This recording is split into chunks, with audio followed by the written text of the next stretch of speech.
Do you ever have days where you just feel anxiety like the entire day? I had that yesterday and literally I just could not seem to get a hold of my mindset. Like I kept trying to use all the tools that I knew to use, but ultimately I just kept being like, I have so much to do. There's so little time. My to-do list is so long. And it was interesting. It was really interesting that I allowed that anxiety to just take over.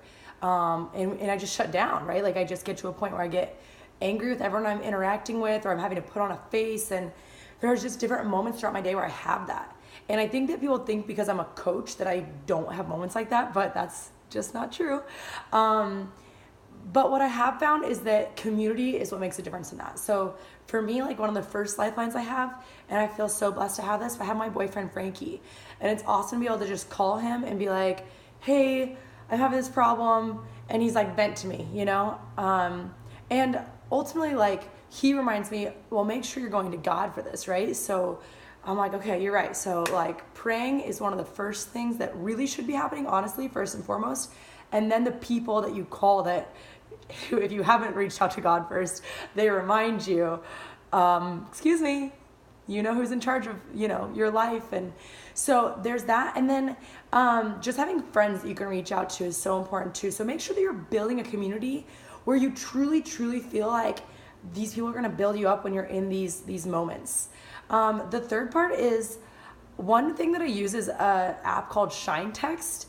And what they do is they send you an encouraging text. And so it's interesting because like this morning's was like, it was so perfect. It was literally like, haven't gotten enough done yet today, Janelle? Or like this week has flown by. Don't be so hard on yourself. And it was like, oh, I'm not the only one who's hard on myself, first of all. And second of all, we're imperfect beings. And so of course we're not gonna hit all the standards that we always wanna hit. Even just having some client calls today, I've been talking about that, is like, there's something called analysis paralysis.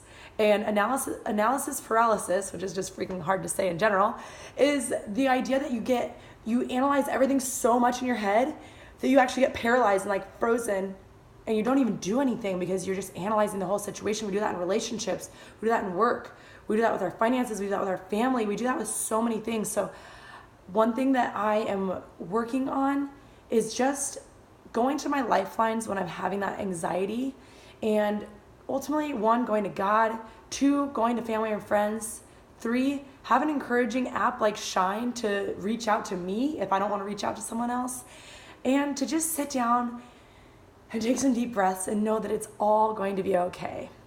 You got this.